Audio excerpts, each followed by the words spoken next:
The Google Pixel 10 Pro XL is the Pixel phone to buy this year. The Pixel 10 Pro can match the Pro XL on the most important features, but the benefits of the larger display, along with a couple of features that are simply better on the XL device, make the Pixel 10 Pro XL my favorite of the new Pixel family, and the phone I would recommend first but not last. I feel confident recommending the Pixel 10 Pro XL above the rest and above any other Android phone you can buy right now, because I spent the last year using the Pixel 9 Pro as my primary work phone. That means I know exactly why the Pixel is a great phone for being productive, but I also know that I wish I would had a bigger screen than the 9 Pros. The Pro XL will be my primary device this year for sure. If you haven't checked out a Pixel phone in a while, you really should head to a store and get your hands on one. The latest Pixel 10 Pro XL is polished and well built, with a refined look and gorgeous materials and color combinations. It's a much nicer looking phone than the latest iPhone 16 Pro Max, and it delivers on a number of features Apple hasn't been able to match. Google's AI features are the most advanced on any smartphone and often most unobtrusive. The newest AI features like Magic Q and the live translation don't feel pushy or overblown, and they don't produce embarrassing or useless results. Google is pushing AI into the background as a silent helper where it should be. Of course, all of the new Pixel 10 series phones have Google's advanced new AI features like the live translator that not only converts your language into another tongue, it also speaks with a voice that sounds remarkably like yours. That may sound alarming from a privacy viewpoint, but Google says this processing happens on the Pixel 10 Pro XL and not on a distant cloud computer, so your conversations and your voice should be safe. So what makes the Pixel 10 Pro XL so special, the best of the Pixel 10 bunch? First of all, Google's Pixel displays, so-called Super Actua displays, are among the best you will see on any smartphone. These screens are bright and colorful and very sharp. When the screen is this good, I want as much screen as I can get, so I prefer having the larger XL display at 6.8 inches. It's 0.5 inches bigger diagonally than the Pixel 10's display, and that equals 13 square centimeters of extra screen space. The Pixel 10 Pro XL also has the largest battery of all the new Pixel phones, and that equates to the longest battery life, both in my real-world testing and our battery rundown test. It wasn't a massive difference. The Pixel 10 Pro XL only lasted an hour longer than the Pixel 10, still every bit helps.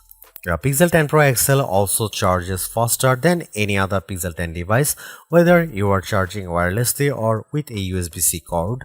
If you have a 45-watt charger, the Pixel 10 Pro XL can charge that fast compared to the 30-watt charging on the other two Pixel 10 phones.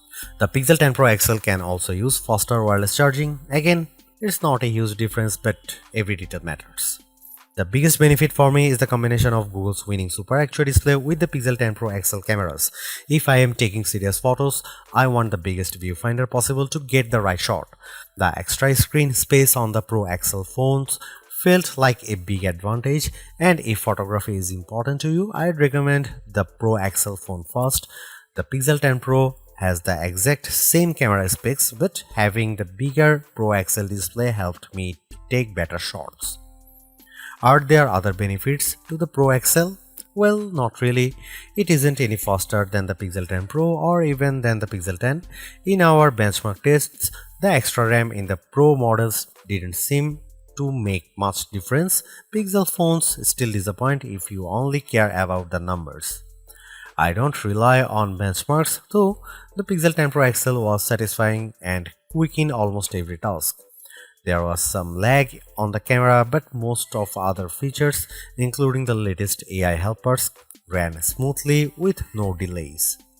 Google has another winner with the Pixel 10 Pro XL and the whole Pixel 10 family.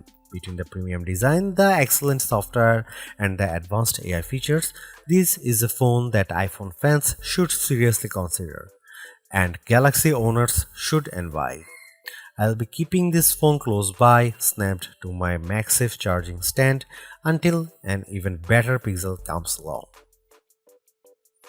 I remember the days when a new phone would cost the same but come with more storage and RAM than last year's model because component costs had decreased.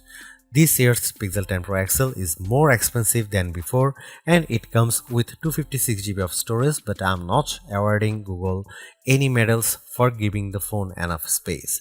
This phone should be cheaper.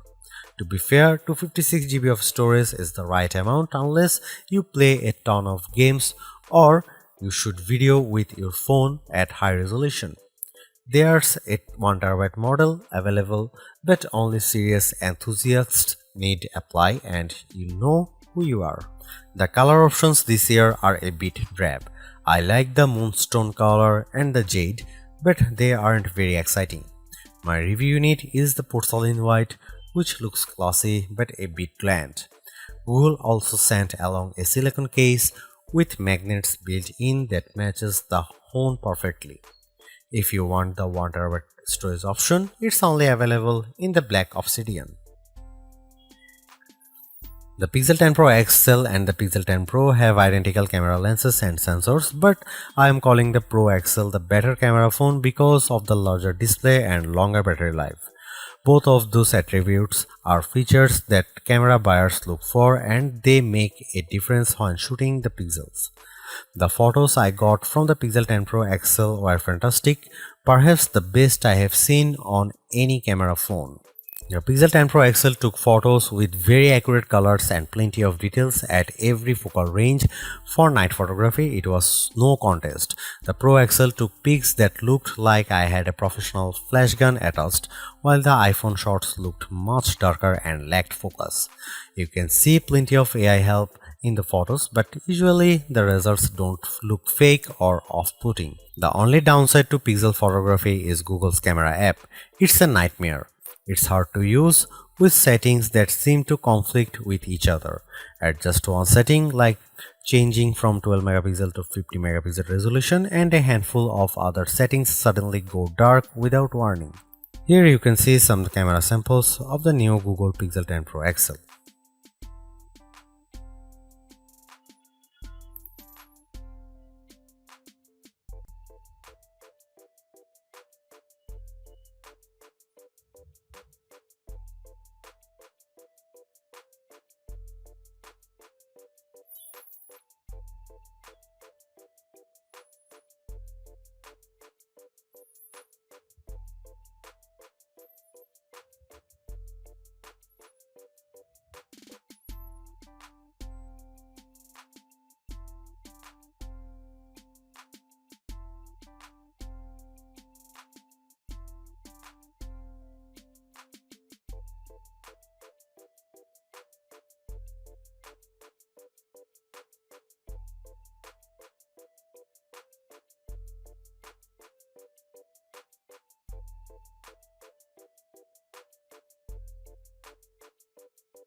Google's made a few but effective upgrades to the Pixel 10 Pro XL. It's a masterclass in efficiency, changing and improving just enough to stay almost the top of the pack in the most areas. The display's brightness is unmatched, and the camera's ultra-wide perhaps aside offer a balanced natural look that I can see a lot of people liking. It's unfortunate the Pixel 10 series is still the lowest powered of the flagship phones on sale today and lags behind its main rivals on battery efficiency. Hopefully, access to Google's latest AI tools makes up for that for anyone who decides to take the plunge, although perhaps give it a couple of months if this is your primary reason.